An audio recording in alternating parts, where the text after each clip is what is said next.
Salut à tous et bienvenue dans l'heure des catcheurs. La Côte d'Ivoire vient d'achever sa deuxième rencontre test durant cette trêve internationale face à l'Afrique du Sud. Elle s'en sort avec un nul heureux au vu du scénario de la rencontre.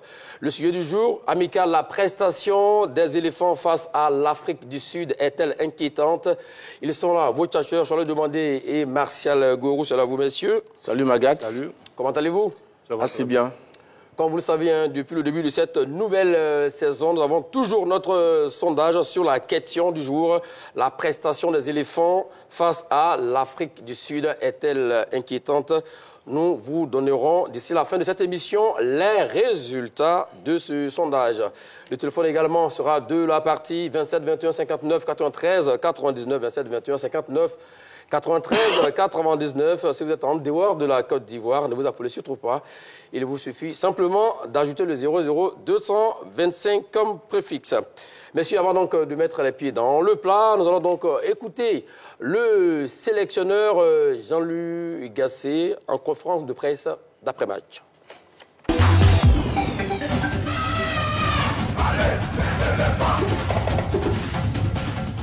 Ben, si on est positif, on se dit que on était fatigué du match du Maroc et ça s'est vu. On avait les jambes très très lourdes. Qu'on était mené 1-0 à la mi-temps. Après quelques corrections, vu qu'on n'avait pas eu le temps de travailler entre les deux matchs parce qu'il y avait beaucoup d'incertains. Le fait de revenir et de faire cette deuxième mi-temps on dira fait partie de la construction. Pour Sébastien Haller, le rassemblement aura été très, très positif. C'est des joueurs qui ont jamais pratiquement joué ensemble. Ils ont deux sélections, la défense, ils ont 2-3 sélections. Donc je voulais donner de la suite. Mais je ne pensais pas qu'ils étaient aussi fatigués. Après, vous me dites, vous avez fait 2 nuls. Style, c'est 2 mauvais résultats. Ça, c'est vous qui le dites. On a joué le Maroc et l'Afrique du Sud. On n'a pas joué des pays beaucoup moins forts. L'Afrique du Sud est une très bonne équipe. On l'a vu aujourd'hui. Il n'y a pas des noms ronflants comme dans certains pays. Qui que ce soit, on est moins à l'aise techniquement, on perd des ballons faciles. Mais moi, j'ai dit que c'est une bonne chose pour nous d'avoir, dans la souffrance et dans la fatigue, remonté le score. On m'a reproché de ne pas avoir d'équipe type. Je vous dis ce que je ressentais. Quand on commence à s'approcher à une équipe équilibrée, on essaie de répéter parce qu'il ne reste que 2 matchs. Il ne reste que 2 matchs avant la compétition. Là, dans un mois, on se retrouve. Donc, quand j'étais dans la recherche, je faisais 2 équipes différentes pour voir. Mais là, quand on s'approche de la compétition, il faut que je donne de la cohésion, de la complémentarité, que les gens se connaissent. Mais ma priorité, c'est quand même l'équipe qui, dans ma tête, commence à se former. Et je veux lui donner du temps de jeu, je veux lui donner de la cohésion et des automatismes.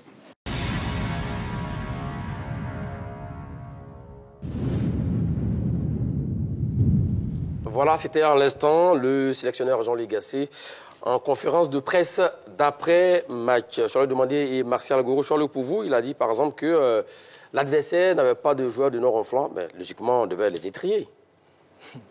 Je pense que ce n'est pas un argument qui tient.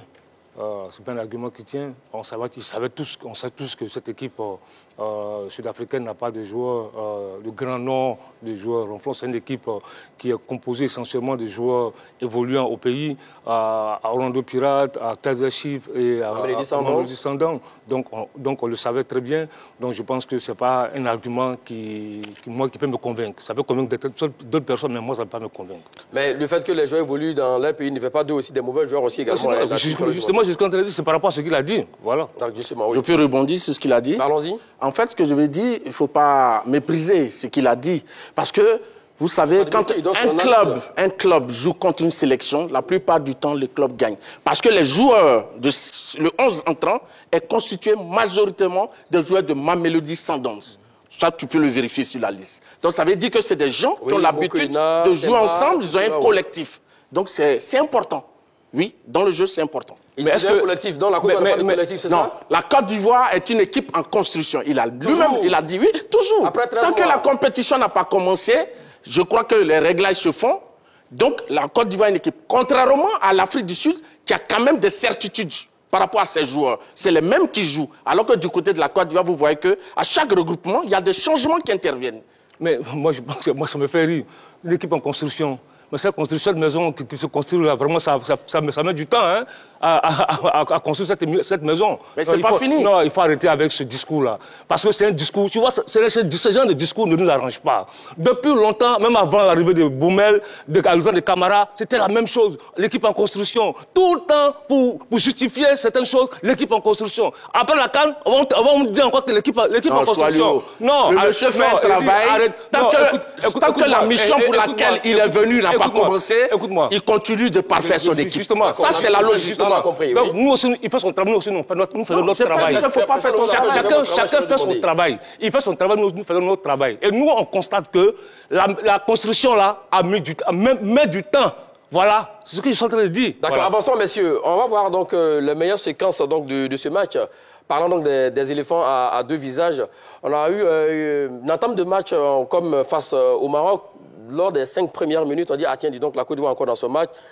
Mais patati patatra, à la 8e minute du jeu, voilà, suite à une perte de balle aussi également, avec une de rêve entre Mokoena et Temba, voilà, ces deux joueurs-là qui se connaissent super bien. Voilà, donc le numéro 11 de l'Afrique du Sud trouve les filets de l'infortuné Yaya Fofana, une douche froide dans la cuvette du stade Félix Houphouët-Boigny. Et là, une défense vraiment aux abois, complètement dépassée, je l'ai demandé. Oui, écoutez, d'abord, il y a eu cette équipe a pris la gauche, l'équipe de Côte d'Ivoire. Ils se sont vite projetés, ils ont joué très haut, et puis ils ont profité d'une perte de balle dans le milieu du terrain. C'est une zone dangereuse. Il faut éviter de perdre le ballon dans cette zone-là, c'est une zone rouge. Quand vous perdez le ballon dans cette zone, vous mettez automatiquement votre équipe en difficulté. Et ça, c'est vraiment le b.a.-ba. Et là, ça a été le cas. Et les Sud-Africains ont profité de la situation pour inscrire le but. À 1-0, ils ont eu l'occasion même encore d'inscrire deux ou trois autres buts en moins de 20 minutes. On est passé à côté de la correctionnelle. Je dis que l'entame de match, on a raté l'entame de match. Et ça, c'est vraiment dommage. Moi, en fait, ce que je voulais dire, Hugo Broos a quand même préparé cette rencontre. Donc, Gazet n'a pas préparé sa rencontre. Je dis que lui, il a quand même préparé sa rencontre. Il a dit clairement, il fallait empêcher les éléphants de jouer avec leurs qualités. Il y a beaucoup de vitesse dans cette équipe des éléphants. Il ne faut surtout pas leur donner beaucoup d'espace, sinon ils vont vous tuer. Mais donc, clairement, ne le savait pas. Quand l'équipe... Non, je sais que Gasset le savait. Mais l'adversaire aussi n'est pas venu en villégiature. Oui. Il y a une adversité en face. Et ça, je pense que cette équipe sud-africaine avait du répondant. Donc, elle a pris les éléphants à la gorge, elle a joué au haut pour empêcher les éléphants de ressortir les ballons. Donc, naturellement, il y a eu des erreurs, donc ils ont marqué.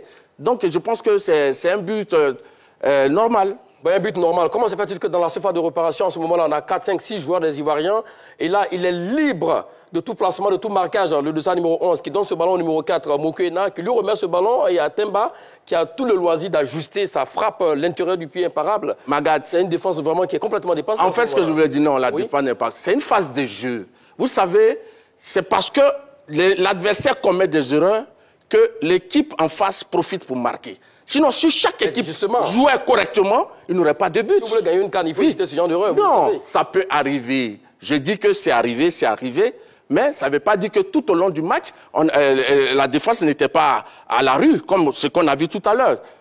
Mais, Machal, quand tu regardes cette séquence-là, c'est une séquence qui en dit long. Parce que dans le milieu du terrain, tout à l'heure je le disais, tu perds un ballon assez important dans une zone comme ça, et tu mets ton équipe en danger. Après, sur le retrait, on voit que celui qui marque le but, Temba, il est libre de tout marquage. D'abord, il donne le ballon, voilà, et il va se replacer. Il est libre de tout marquage. Personne au marquage. C'est des erreurs qu'il ne faut pas commettre en compétition.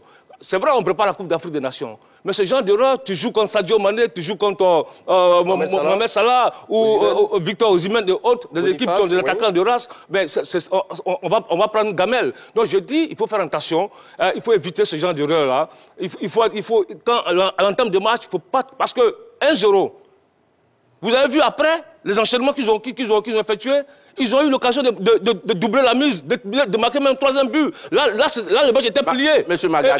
Et cette entame-là me rappelle le match contre la Zambie. Ça me rappelle le match contre la Zambie. Seulement qu'on n'a pas pu trois Monsieur Magat, il faut rappeler que l'entraîneur a parlé de manque de fraîcheur physique. Ce n'est pas rien. Ça, c'est de 1. D'accord. Parce que l'Afrique du Sud joue son match contre l'Eswatini le vendredi 13.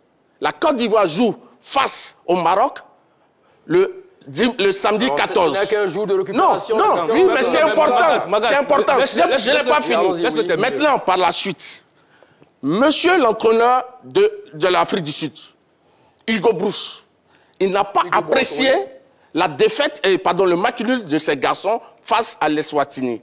Et donc, face à la Côte d'Ivoire, il a changé 6 joueurs dans son 11 entrant. Maintenant, la Côte d'Ivoire, Gasset a reconduit la même équipe qui s'est donnée physiquement face au Maroc. Il y a un seul remplacement qui a été effectué. Donc, naturellement, du côté sud-africain, il y avait encore de la fraîcheur, et du côté ivoirien, il y avait un manque de fraîcheur. Tout à l'heure, monsieur. Vous parlez de cette occasion, à la 53e minute, nous avons le temps de revenir là-dessus. Vous parlez de cette occasion manquée, le 2-0 des Sud-Africains à la 53e minute du jeu. Ça allait vraiment couper la tête donc, de l'éléphant, comme on le dit. Mais là, clairement, ça a été très bien défendu de la part de Yaya Fofana. Et on a eu maintenant droit au remplacement de Jean-Luc Gasset à la 58e minute de jeu. Zaha, Diobamba, Sangaré sont sortis et laissent place pour Ouma Diakité, Traoré Ahmed et Mas Alain Gradel. Et puis bon, voilà, à la 66e minute de jeu, ces remplacements ont porté cette fois-ci.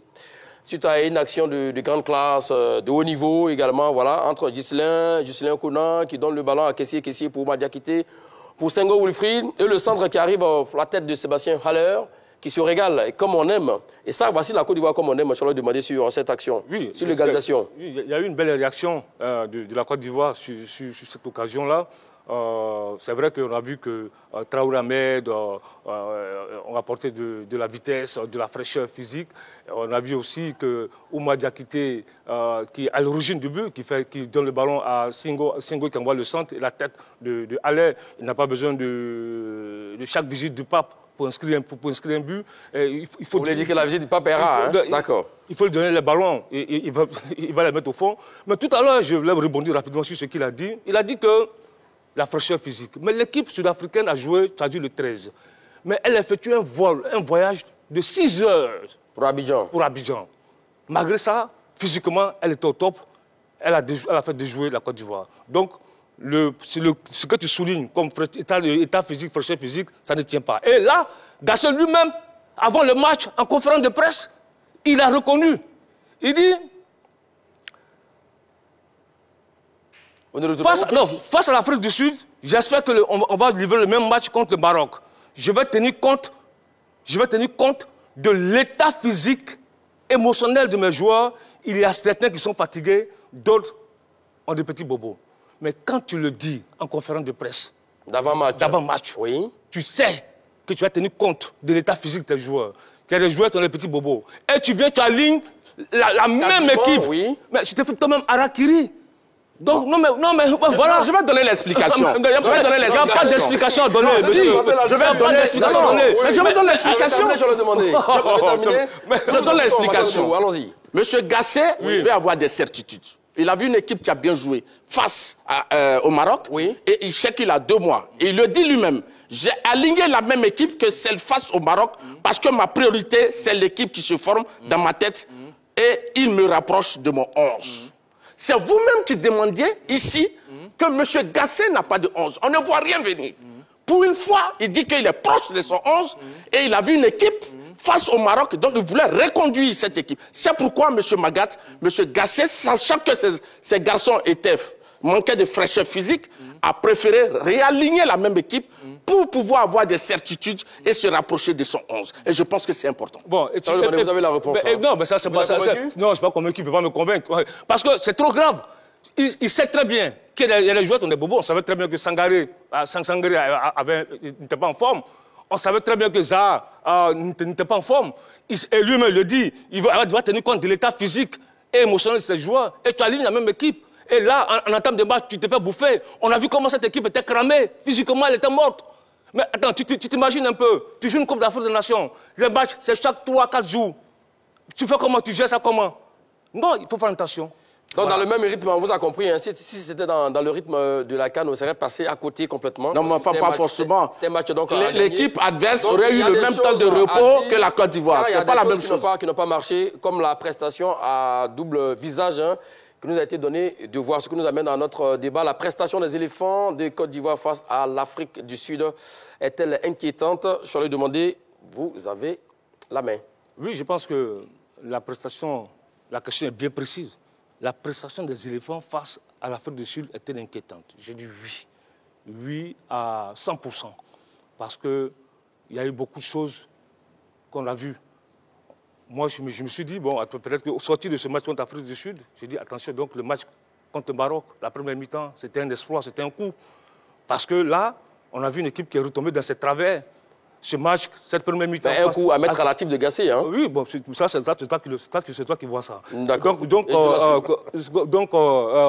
quand tu vois la première mi-temps, tu te dis, ça ressemblait un peu à la première mi-temps face à la Zambie.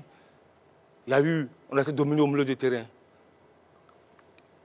Ibo Bros, il a densifié son milieu de terrain. Tactiquement, c'était bien joué. Il y avait 5 têtes au milieu du terrain. En fait, il jouait en 4-2-3-1, voilà. Mais à la perte du ballon, on se retrouve au milieu du terrain. Oui. Une équipe qui était bien en place, un bloc qui était bien structuré et qui se projetait très vite. Une telle équipe, quand tu la vois, et à chaque fois qu'elle se plaçait très haut, elle mettait en danger la Côte d'Ivoire. Et là, il y a un fait que j'ai remarqué contre le Maroc. Quand le Maroc est monté d'un cran, a commencé à jouer haut, on était en difficulté. C'est là qu'ils sont allés égaliser. Contre l'Afrique du Sud, l'équipe a commencé, elle a joué elle est montée, on était en difficulté. Elle nous empêchait de jouer. Elle nous empêche de jouer. Donc je dis, tactiquement, collectivement, on a été bouffés dans l'entrejeu. Nos jeux de couloir n'ont pas fonctionné. On a vu que Joe Bamba avait du mal, Zaha avait du mal, les latéraux, les dédoublements sur les côtés n'ont pas fonctionné. Donc c'était une équipe qui est passée à côté. On a vu le même match. Je peux. Il y a l'impression que le match a été vraiment... Non, c'est pas ce que j'ai dit. J'ai dit les 30 premières minutes n'ont pas été bonnes. Voilà ce que je suis en train de dire. Est-ce que je voulais dire que jouer le Maroc et l'Afrique... Jouer le Maroc, non? Non, pas du tout. Pas du tout. Je vais donner l'explication. Mais en attendant, je dirais que jouer le Maroc et l'Afrique du Sud sont deux choses différentes. D'accord. Le Maroc, c'est différent. Le Maroc joue tactique, technique, mais il y a moins de courses. Maintenant, l'Afrique du Sud joue tactique et technique, mais avec beaucoup de courses, donc beaucoup d'impact. Ça fait deux choses différentes. Ça, un entraîneur doit le savoir. Non, deux choses différentes. Maintenant, pourquoi je dis non? Oui. Vous savez, la prestation des éléphants n'est pas inquiétante pour moi. Parce qu'il y a un an de cela, la Côte d'Ivoire ne jouait pas comme elle le fait maintenant. Vous comprenez? Et non, la qualité, la complémentarité, et puis... Bon, tout le reste. Vous voulez dire qu'il y a un an. Oui, il y a quand même une amélioration. Voilà, il y a une amélioration. Oui, une amélioration. Donc, aujourd'hui, il faut avoir l'honnêteté de le dire qu'il y a un an, tout le monde avait peur ici. Mais les 2 derniers matchs de Gasset, à 2 mois de la CAN, montrent qu'il y a quelque chose qui a été fait. Donc, pour vous, c'est un match avec des signes encourageants. Oui, tout à fait, des signes encourageants. Donc, il ne faut pas dire comme si rien n'existait et que tout était nul et tout était négatif. Et ça le dit vraiment, excusez-moi du terme, c'est manquer d'objectivité. Comme il a dit, oui. il faut reconnaître aussi également la capacité de réaction de l'équipe. Oui, mais attends, on dit pas... Mais attends, une équipe, tu dois pas... C'est vrai qu'elle a bien réagi. On ne dit pas que tout est mauvais. On a posé une question qui est bien précise. D'accord. On dit, est-ce que la prestation des éléphants est-elle inquiétante? On dit oui, mais ça ne veut pas dire que tout était mauvais. Parce que là, tu prends un but à la 7e minute, et les mecs, ils ont 2 occasions très franches. Ils te mettent 2, 3, mais le match est plié. Et puis là, quand tu parles, tu dis depuis 1 an, mais M. Martial Gorou, ça fait 5 matchs, 5 derniers matchs des éléphants, toutes compétitions confondues, une seule victoire contre le Lesotho. On perd contre la Zambie. On fait nul contre le Mali. Vous comptez ce match-là face au Mali. Face au Mali, la Côte d'Ivoire produit un jeu de qualité. On a touché les poteaux. Mais laisse-moi terminer. Bon, écoute-moi, si tu veux, on enlève le Mali. Voilà. Bon, sur 4 matchs, tu perds contre la Zambie. 3-0 d'ailleurs. Tu gagnes le Lesotho. 1-0. Tu es incapable de battre le Maroc qui évolue sans 3 joueurs, 3 joueurs clés. Un but partout. Et la Côte d'Ivoire. Attends, écoute-moi. 303 joueurs clés. Oui. Tu fais nul contre l'Afrique du Sud. Tu as gagné quoi? Le Lesotho, tu as gagné. Écoute-moi. Donc, ça vous dit, ça, on se rejoint.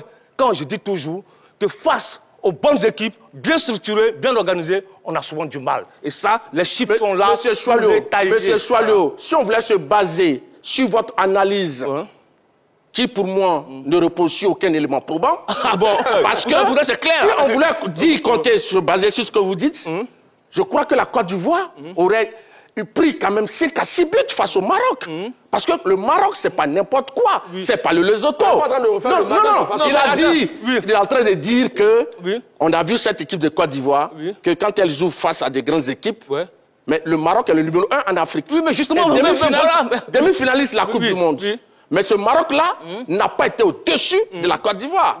La Côte d'Ivoire a tenu le ballon.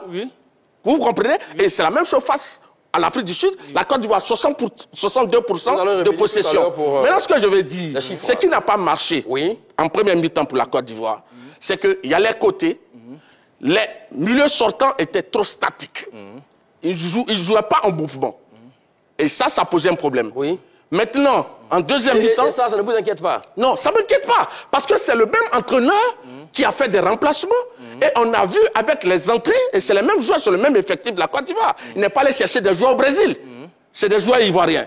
Et c'est ces joueurs-là qui ont décanté la situation. Lorsqu'ils sont entrés, on a vu la fluidité, l'intensité, le rythme, l'impact dans le jeu de la Côte d'Ivoire. Donc je pense que, pour moi, cette prestation n'est pas inquiétante, elle est plutôt encourageante. Parce qu'on a vu que il y a de bonnes choses qui sont là et tout est bien. Il y a de bonnes choses. Tout est bien. Non, quand je dis tout est bien, il y a de bonnes choses qui sont là. Et je pense qu'il ne faut pas désespérer. Il ne faut pas faire croire aux Ivoiriens que tout était catastrophique, tout était noir. On a vu de bonnes choses, il y a un bon contenu de jeu. C'est pourquoi on a privé l'adversaire du ballon, malgré ce qu'il dit, 62%. De possession, je pense que l'équipe n'était pas à la rue. Rapidement, vous aurez la parole tout à l'heure. Comme je l'ai demandé le dit, mon cher Martial Gorou, à la 53e minute de jeu, si les Sud-Africains marquent ce but-là 2-0, ce n'est plus le même match. Oui, mais c'est comme si on pouvait dire en deuxième mi-temps, si la Côte d'Ivoire arrivait à concrétiser toutes ses actions, ce ne serait pas le même match. Mais ils ont eu aussi des occasions sur la deuxième mi-temps. Mais naturellement, c'est parce que la Côte d'Ivoire a des joueurs qui doivent empêcher que l'adversaire marque, qu'ils n'ont pas marqué. Donc, le gardien, voilà l'action, mais c'est le gardien qui sort le ballon.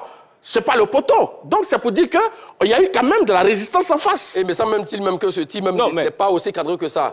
27, 21, 59, 93, 99, 27, 21, 59, 93, 99. C'est l'heure du téléphone. Je suis allé demander l'autre question que j'ai pour vous. C'est vrai que quand l'équipe a manqué de fraîcheur physique comme ça, c'est normal qu'à un moment donné que ça puisse patiner. Ça, on peut pas en vouloir à Jean-Luc Gasset. Et comme Martial Gorou l'a dit un peu plus haut, il a voulu peut-être reconduire le même 11 quasiment, hormis la sortie de Ouma Diakité pour Filza, pour juste essayer d'avoir un groupe un peu homogène. Donc là, on peut comprendre. Et ça peut dénaturer donc, la prestation des Ivoiriens. Oui, mais ça, c'est un choix qu'il a fait. Parce que lui-même en conférence de presse, il a reconnu que l'état physique de certains joueurs était amélioré. Il a reconnu le même 11 de départ. Ça s'est mal passé dès l'entame du match. Dès la première période, ça s'est mal passé. Il était obligé de revenir, de remodifier, de refaire son équipe. On a vu une autre équipe des éléphants. Donc vous voyez qu'au départ, il s'est trompé. Il s'est trompé dans ses choix. Et quand il a changé l'équipe, on a vu une autre équipe des éléphants de Côte d'Ivoire. Et puis, tu vois, pourquoi je suis inquiet? Dites-nous. Il a dit encore que Seko Fofana, là, il a dit en conférence de presse. Non, pas en conférence de presse. Laisse-moi terminer. Est-ce que vous pouvez garder le reste de vos arguments? Ok. Nous allons prendre un intervenant, le premier intervenant dans cette émission, M. Sanogo, qui nous appelle de la commune de Koumassi. Salut à vous et bienvenue. Bonjour, M. Magat. Salut, M. Sanogo, comment allez-vous? Je vais bien, je salue le dictateur. Aujourd'hui, je ne regarde pas la télé, je ne sais pas qui est à la télé, mais j'ai entendu la voix de Salou, je le salue. D'accord, alors, je vais demander, vous êtes bien salué, Machal Gourou, vous aussi également. La question du jour, la prestation des éléphants face à l'Afrique du Sud est-elle inquiétante? Magat. Oui. Les deux matchs, c'est très inquiétant. Très quel niveau? Inquiétant. Dans tous les niveaux, l'encadrement jusqu'en dernière finition, tout est inquiétant. Donc, tout est inquiétant. J'ai l'impression qu'il n'y a pas de vrais observateurs en Côte d'Ivoire, sincèrement. Je suis désolé de le dire, il n'y a pas de vrai. Un entraîneur qui fait match nul avec un équipe, il est fier de faire match nul avec un public acquis à sa cause. Mais je suis désolé. Même si c'est avec avec l'Argentine, finaliste de mondial, tu viens faire match nul avec lui, dans un public acquis à quoi. Non. Moi, il était au terrain. Monsieur Sanogo, l'ambiance. Sanogo, si vous parlez du public, là, il y a des exemples. Hein. Le Nigeria a perdu sa finale à domicile en 2000. Le grand Nigeria a perdu sa finale même à domicile en 2000. Maintenant, pour revenir... le problème des Ivoiriens, on ne prend pas de bons exemples. S'il vous plaît, monsieur Sanogo, pour revenir au match dont vous parliez à l'instant, vous voulez dire que tout a jeté, hein, rien n'a été bon face au Maroc, même face à l'Afrique du Sud? Rien n'était bon, sincèrement, rien n'était bon. D'accord, ça c'est votre avis et on le respecte. 27, 21, 59, 93, 99. Oui, allez-y. Moi, je pense qu'il y a du positif. Ah oui, c'est vrai. Il y a du positif dans cette équipe de Côte d'Ivoire. C'est vrai, M. Sanogo, c'est vrai, peut-être qu'il suit l'émission à la radio, il n'y a pas d'image, il n'a pas pu me voir, ça c'est vrai. Maintenant, ce que je voulais dire, les éléphants étaient patients. Malgré les temps forts de l'Afrique du Sud, les éléphants étaient patients. Ils ont construit lentement, progressivement. Et ça, je crois que c'est à l'avantage de l'entraîneur et du groupe qui est en place. C'est ça le problème. Non, Magat, un match de football ne se joue pas sur le même rythme du début à la fin. Oui, ça on le sait. Vous avez en face une adversité. Mais quelle est votre réaction face à l'adversité? On a bien réagi? Oui, bien sûr. On a tout à fait bien réagi. C'est pourquoi on a égalisé. Et vous avez vu que quand Mas Gradel, Traoré, Ahmed Junior et Oumar Diakité sont entrés, ce qui manquait à cette équipe de la Côte d'Ivoire, c'était sur les côtés. Il y a eu de l'animation, il y a eu de la percussion et il y a eu des balles dans la surface adverse. Mais on a vu que la Côte d'Ivoire a dominé son adversaire. Et ça, au niveau de la réaction, ça montre que l'équipe de Côte d'Ivoire a du caractère. Oui, la réaction. Bon, attends, tu sais ce que tu dis là. Tu vois que c'est grave. Parce que faut pas être en mode réaction. Quand tu seras en C'est là où le bas blesse, effectivement. Voilà, quand tu seras en Coupe d'Afrique, j'arrive, quand tu seras en Coupe d'Afrique, tu prends un but, 7e minute. Parce que là, le match de la Zambie, c'est l'illustration de tout. Identique. Identique. C'est-à-dire que on prend un but. Après, on prend un deuxième. Mais hier, M. Machal Gourou, tu prends un but à la 8e minute. Dans l'action qui suit, à 10e minute, ils ont une occasion très franche. Après, à la 52e minute, une occasion très franche. Mais quand tu prends tout ça, tu réagis après. Le match est plié. Mais tu t'imagines en Coupe d'Afrique. Comme tu le dis, ils vont réagir. Mais il faut éviter d'occasionner ce genre d'occasion. Parce que cette équipe sud-africaine, elle a des attaquants assez fébriles. Mais si tu joues contre une équipe qui a des attaquants racés, tu as des tueurs devant, ils vont te tuer au bout de 30 minutes. Voilà notre inquiétude. Sinon, on ne te dit pas que tout est mauvais dans le match. On ne te dit pas que tout est mauvais chez les éléphants. Mais nous stigmatisons, nous soulignons des inquiétudes. Et puis là, je suis en train de parler de Seko Fofana. Regardez le reste des argumentaires sur Seko Fofana. Direction 13, je vais le retrouver. Monsieur Zari, salut à vous et bienvenue. La question du jour concerne bien sûr évidemment le match des éléphants face à l'Afrique du Sud. La prestation des éléphants face aux Sud-Africains est-elle inquiétante? Salut, salut les deux consultants. Salut, M. Zari. Non, n'est pas inquiétante. D'accord. Pour vous, ce n'est pas inquiétant du tout. Allons-y. Non, la prestation n'est pas inquiétante. Dites-nous pourquoi. Parce que nous avons vu un nouveau visage des éléphants. D'accord. Contrairement au match précédent, les éléphants n'avaient pas de temps de jeu. Il n'y avait même pas d'engouement. Vous voyez les joueurs jouer comme si ce n'était pas des pros même qui sortent en griffe. vu les 2 derniers matchs, franchement, on a vu le jeu, on a vu de l'envie, on a vu qu'il y avait un système de jeu. La position était acquise. Les jeux étaient vraiment en mouvement. Le deuxième match n'a pas bien débuté, mais après, on a vu l'équipe était vraiment très motivée. Il y a eu une réaction qui était encouragée. Il ne faut pas chercher le mal partout. D'accord. Les autres aussi viennent jouer pour gagner. Ça, c'est vrai. Si les autres ont des occasions, c'est normal. On ne peut pas jouer un match 90 minutes et puis pas subir d'occasion. Si les éléphants ont pu contrecarrer les tirs des Sud-Africains, c'est encouragé. Ça montre que le gardien n'est pas là pour rien. D'accord. Merci beaucoup, monsieur Zaré, qui nous appelle de la ville de la commune de Trècheville. Voilà, le téléphone continue de crépiter 27 21 59 93 99. J'avais une question pour je lui demander, mais vous voulez parler de Seko Fofana, c'était quoi déjà? Des temps qu'on revienne sur vous, Martial Goro. Non, comme il veut parler, laisse parler. Allons-y. Non, laisse parler. Vous avez oublié? Je n'ai pas oublié. Non, je vais revenir. Vous savez, Choiseul a dit de la 9e minute, oui, l'heure à laquelle l'Afrique du Sud a marqué son but. À la 8e minute. 8e minute, bon, moi j'ai noté 9e. D'accord. Et à la 52e minute, Oui. l'Afrique du Sud aurait pu tuer le match. Mais c'est comme si la Côte d'Ivoire, pendant ce laps de temps, ne s'était pas créé des occasions de but. La Côte d'Ivoire a eu des occasions de but. Vous savez, l'entraîneur a fait était remplaçant. Mas Gradel et Ahmed Traoré Junior ont donné du rythme. Et surtout sur les côtés. Du rythme et de l'intensité sur les côtés. Donc je crois que c'est quelque chose d'assez bon. On a vu Oumar Diakité, le supersonique attaquant ivoirien, créer des misères aux défenseurs adverses. Et les 3 entrées ont changé carrément la physionomie du match. Et quand Choiseul dit qu'on est dans la réaction, oui, on a été dans la réaction face à l'Afrique du Sud. Mais face au Maroc, on n'était pas dans la réaction. Parce que c'est la Côte d'Ivoire qui a ouvert la marque. Et ça, il ne faut pas qu'il oublie. Et ça aussi, je ne pense pas que ce soit le bon exemple aussi également. Hein, il fallait des réactions et d'actions. Face au Maroc, c'est nous qui avons marqué. Donc on n'était pas dans la réaction. Maintenant, face à l'Afrique du Sud, on était mené, on a réagi. Et ça, c'est pas mauvais. Et surtout quand une équipe se crée un nombre incalculable d'occasions et qu'une équipe maîtrise le ballon, monopolise le ballon, empêche l'adversaire d'avoir le ballon, je pense que c'est une équipe qui, au plan offensif, est à encourager. Et surtout encourageant pour vous. Direction d'autres échanges de mon sera à vous tout à l'heure. Prendre l'avis de M. Koné Mamadou. Salut à vous et bienvenue. Bonjour, madame. Salut, M. Koné. Comment allez-vous, Andautré? Oui, ça va, grâce à Dieu. Alors, la question du jour, hein, la prestation des éléphants face à l'Afrique du Sud est-elle inquiétante? Oui et non. Parce qu'on a tranché, hein? bon. Vous êtes de quel camp? Vous dites? Vous devez trancher là, oui ou non? Oui, j'ai dit, il faut qu'on soit réaliste. Il y a eu du bon. Il y a eu aussi du moins bon. D'accord. Donc je peux argumenter. Donc vous êtes centriste, allons-y, voilà. On vous écoute. Voilà. Donc, moi, au niveau, on appelle des choix, des 3 milieux de terrain. D'accord. Kessié, Sangaré et puis Seko. Le positionnement de Kessié a toujours posé problème. Parce que, généralement, contre le Mali, la seule mi-temps qu'on a joué, il a eu à perdre au moins 3 ballons. Hier, vous avez remarqué, il a perdu encore 3 ballons et on a encaissé même un but.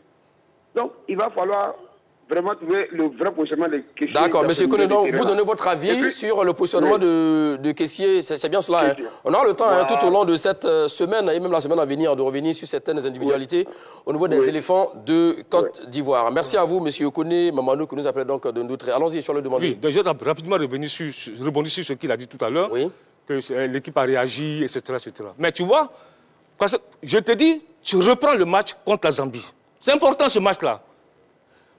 On prend un but, on prend un deuxième, on prend un troisième. Mais après, il faut des changements, il faut entrer à Dengra. L'équipe réagit. L'équipe réagit, il y a du jeu sur les côtés, ça bouge. On perd cette équipe zambienne. Mais la messe est déjà dite, on a mené 3-0. C'est cuit. C'est cuit. Voilà l'inquiétude. On peut réagir après. On peut faire entrer Gradel, il va débouler, etc. etc. Mais tu as déjà mené 2-0, 3-0. Voilà ma première. Voilà, attends, j'arrive. C'est peut-être pour te répondre. Deuxièmement, je voulais parler de Seko Fofana. Tout à l'heure, dans une émission sur une chaîne concurrente, le sélectionneur a dit que les éléphants sont plus forts avec Seko que sans Seko. Ça, c'est une vérité implacable. Là, mais je suis inquiet.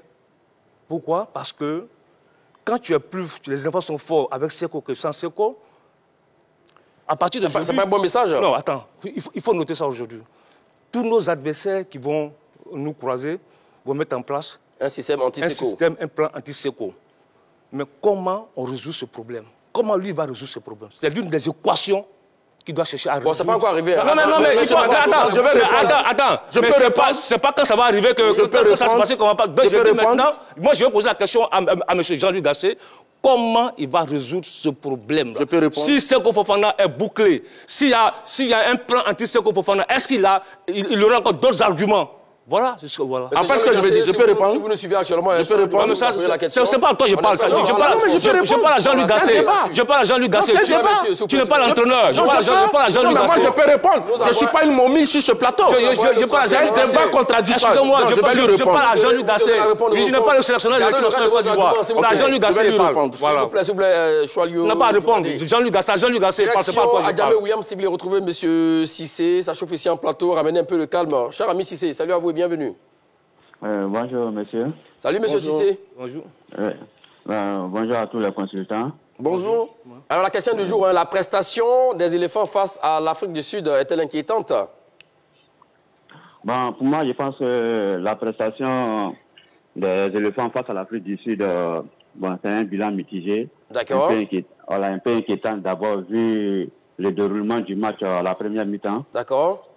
Voilà, maintenant, on peut aussi tirer aussi des leçons sur le côté positif durant la deuxième mi-temps, où la réaction des éléphants est à saluer. Parce qu'une équipe, c'est ça. D'abord, face au Maroc, si vous me permettez de revenir un peu face au Maroc, on a marqué, on a encaissé un but en fin du match. La leçon qu'on doit tirer est un manque de concentration de la part des éléphants. Maintenant, le cas de l'Afrique du Sud, on a encaissé un but. Quelle était notre capacité de réaction? Avec les remplacements que l'entraîneur a eu à faire, on a eu vraiment une capacité de réaction. Même avec un peu plus de réalisme, la Côte d'Ivoire pouvait gagner ce match face à l'Afrique du Sud. Donc, je pense qu'on ne doit pas trop s'alarmer avec le jeu que les éléphants nous ont montré. Je pense qu'on doit tirer des leçons et puis vraiment corriger en tout cas des erreurs. Et je pense qu'à la CAN, on peut faire quelque chose de bon. Voilà, merci beaucoup, monsieur Cissé, pour votre rapport. Effectivement, on avait fustigé ici le manque de remplacement productif de la part de Jean-Luc Gasset. Cette fois-ci, ça a porté ses fruits. Oui, allons-y, Martial. Enfin, ce que je voulais dire, je vais dire à Choualio Diomandé de ne pas nier l'évidence. C'est quoi l'évidence? L'évidence, c'est que, effectivement, avec Seko Fofana, l'équipe de Côte d'Ivoire est plus forte. Mais je nie pas. Il y a une animation offensive qui est faite. Écoutez, l'équipe du PSG sans Mbappé n'est pas la même équipe. Et ça, c'est une évidence. L'équipe de Côte d'Ivoire sous Didier Drogba, avec Didier Drogba, ce n'est pas la même équipe. Donc, c'est un atout offensif et c'est ce qu'il dit. Pour dire aux uns aux autres que Seko Fofana, quel que soit ce que vous dites, moi, j'ai besoin de lui parce qu'il est un plus pour mon effectif. C'était un peu ça la réponse de Jean-Luc Gasset. Mais tu n'as rien compris dans ce que j'ai dit. Tu n'as rien compris. Tu es passé carrément à côté. Mais c'est vrai, tu n'as rien compris. Moi, je te dis, on reconnaît que Seko Fofana est un plus pour l'équipe de Côte d'Ivoire. Ça, il n'y a pas de débat là-dessus. Maintenant, mon inquiétude, la CAN, c'est bientôt. Je te dis, comment on va faire? Si il y a un plan anti-Seko Fofana, comment l'entraîneur va réagir? Mais la question, écoute-moi. Nous sommes des journalistes. Écoute-moi. Je dis la même chose. La question. Mais attends, laisse-moi terminer. Nous sommes des observateurs. Nous ne sommes pas venus là pour faire plaisir aux uns aux autres. Nous, notre rôle aussi, c'est de prévenir. Ce n'est pas demain. En janvier, on s'assoit sur le plateau aussi. Ah non, il y a eu un plan anti-Seko Fofana, mais pourquoi on n'a pas résolu le plan? Donc je dis dès maintenant. C'est pas à toi, c'est décidé. Jean-Luc Gasset, sur l'émission. Et ça, un plus, je ne veux pas dire que l'équipe ne peut pas jouer. Monsieur Choualio, ça je te réponds. Donc, Seko un plus pour la Côte d'Ivoire. Sans Seko, la Côte d'Ivoire peut évoluer. Et on l'a vu. La Côte d'Ivoire a joué des mecs sans Seko Fofana. Et puis tu es où? Tu as quel niveau? Qu'est-ce que tu appelles quel niveau? Tu as quel niveau? Qu'est-ce que tu appelles quel niveau? Mais tu as quel niveau, mon frère? Tu as quel niveau? Bon, d'accord. Il est là. Avançons, s'il vous plaît, messieurs. Donc, vous n'arrêtez pas de parler des chiffres, mon cher Martial Gourou. Oui. Nous allons voir les statistiques globales donc, de ce match. Alors, 62% de possession pour la Côte d'Ivoire contre 38% pour les Sud-Africains. Un tir pour les Ivoiriens durant 90 minutes contre 2 tirs pour les Sud-Africains.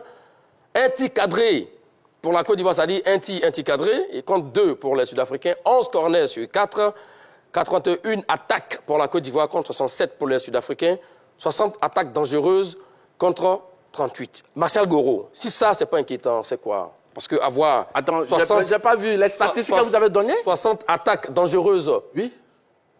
On n'a qu'un seul tir. Oui, mais Magat, c'est famélique comme... Magat, comme les statistiques sont là. Oui. Ça montre clairement que l'équipe de Côte d'Ivoire a tenu son match. Les stats sont là. Le match où... Non, monsieur Magat, nous sommes dans un match. Oui. Une équipe qui produit du spectacle. Oui. Une équipe qui monopolise le ballon, qui a 62%. Une équipe qui se crée un nombre incalculable d'actions de but. Cette équipe n'est pas à blâmer. Le jour où la réussite sera au bout, je pense que vous allez prendre des filets pour ramasser des buts. Écoute-moi, mais tu vois, mais on est en football. Quand on va en compétition, on va en Coupe d'Afrique. Ce n'est pas la possession, ce n'est pas qui va compter. On a vu des équipes qui ont possédé le ballon à 80%, 70%, qui ont perdu le match. C'est le réalisme. Tu te crées des occasions, tu as la possession du ballon, et puis tu perds le match, tu fais nul, tu es éliminé. Ça sert à quoi? Moi, j'ai vu la Russie contre l'Espagne. L'Espagne a eu une possession de balle étonnante, incroyable. Mais au finish, ils ont perdu 1-0. Il y a eu des matchs comme ça. Même au mondial, attends, non, écoute-moi. Donc, le problème aujourd'hui, on va dans la compétition. On ne va pas jouer de match de gala. Mais cette compétition n'a pas encore eu lieu. Laisse-moi terminer. Quand tu parles, je t'écoute. Laisse-moi terminer. On ne va pas jouer de match de gala. C'est la Coupe d'Afrique, c'est la compétition. On va pour gagner. Il faut être efficace. Il ne suffit pas de posséder le ballon. Il ne suffit pas de faire des passes. Voilà. Attends, écoute-moi, laisse-moi terminer. Attends, écoute-moi. Les chiffres que tu avances. Un seul tir. Monsieur, s'il vous plaît. Monsieur Allain était bloqué dans ses buts. Il a marqué 2 buts en 2 matchs. Le rendement offensif. Il y a quand même Monsieur, s'il vous plaît. une amélioration au niveau offensif. On parle pas de 2 matchs. Justement, vous parlez... Allain a marqué 2 buts. Il ne marquait plus. C'est important. Vous parliez à l'instant, effectivement, de l'offensif des éléphants de Côte d'Ivoire. Le rendement était plaisant, selon vous? Oui, mais écoutez, vous avez vu le nombre d'occasions qu'on s'est créées? Et qu'on ne marque pas? Non, mais c'est pas grave. On est dans des répétitions. La compétition n'a pas encore commencé. C'est un entraînement. C'est des matchs amicaux. Et on se sert des erreurs pour préparer l'avenir. Donc, je crois que l'entraîneur va corriger. Vous avez vu, lors du premier match, on a souffert en deuxième mi-temps. Mais lors du deuxième match, on a eu une réaction en deuxième mi-temps. Et ça, c'est positif. Charles Demandé. Alors, comme il a dit, le rendement offensif des éléphants, il dit que il n'y a pas de problème, il n'a pas à s'inquiéter là-dessus, c'est plaisant. Et vous, qu'est-ce que vous répondez? Non, moi, il y a problème. Il y a problème parce que quand ce qu'il dit, moi, je suis étonné, mais ça ne me surprend pas. Tu sais, Allain, là, au niveau de l'animation, Allain, on a une chance d'avoir un joueur comme Allain. Tu vois, il marque 2 buts sur des occasions assez rares. C'est 2 seules occasions nettes. Bon, tu t'imagines un peu s'il y a une bonne animation. Si des jeux de couloir, des ailiers qui envoient les ballons à l'air, s'il est vraiment fourni en ballon, on va marquer beaucoup de buts. Donc c'est cette animation qu'il faut voir. Parce que si déjà contre l'Afrique du Sud, en première période, tes joueurs de couloir ne fonctionnent pas, ils sont bouffés. Mais ça va poser problème. Parce qu'on joue en 4-3-3. Ça joue soliste. Voilà. Et l'adversaire aussi, si l'adversaire aussi a des problèmes. Martial Goro, comme annoncé en début d'émission, c'est l'heure donc de donner les résultats du sondage sur la question la prestation des éléphants de Côte d'Ivoire face à l'Afrique du Sud est-elle inquiétante? Vous avez répondu oui, grand oui à 60% et non à 40%. Messieurs, c'est l'heure d'aller pour les 30 secondes au Japon. La prestation des éléphants de Côte d'Ivoire face à l'Afrique du Sud est-elle inquiétante? Je vais demander, c'est vous qui avez la parole. Oui, je crois qu'elle est inquiétante parce qu'on est mal entré dans le match, en temps de match difficile. On a encaissé un but dès la 8e minute, on a concédé des occasions très franches en début de partie. On a eu beaucoup de chance. S'ils avaient marqué ces occasions-là, on aurait eu du mal à revenir dans ce match-là. Donc je dis que dans le cœur du jeu, au milieu du terrain, on a été très dominé. Tactiquement, Hugo Broos a mis en place une très bonne équipe. On a eu du mal à développer notre jeu de couloir. Et je dis, il faut revoir certaines choses. Et puis.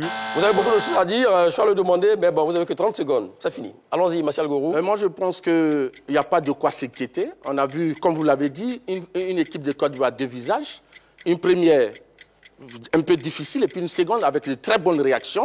Et le rendement offensif de la Côte d'Ivoire, pour moi, il est excellent.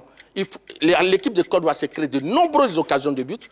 Pour le moment, les éléphants ont du mal à les concrétiser, mais une équipe qui s'est créée de nombreuses occasions de but est une bonne équipe offensive. Donc, il faut espérer. Il faut espérer, ça selon effectivement. Comme vous le savez, hein, c'est parti pour une semaine 100% éléphant. Nous allons revenir très prochainement sur d'autres aspects du jeu concernant nos parchidaires. Ceci étant dit, c'est terminé en plateau. Mais rendez-vous sur la page Facebook de la 3 et nous dit entre Martial Gourou et Charles Demandé, qui a été donc le plus convaincant. Merci à vous, Charles Demandé. Merci à vous, Martial Gourou. Merci à toutes les équipes techniques autour du réalisateur Alpha Franck Touré, sans oublier bien sûr notre monteur attitré Smalto et bien sûr l'œil avisé du rédacteur en chef Guy Serge Cadieux. Allez, les débats plaisir, c'est toujours sur les antennes de la 3. Allez, salut.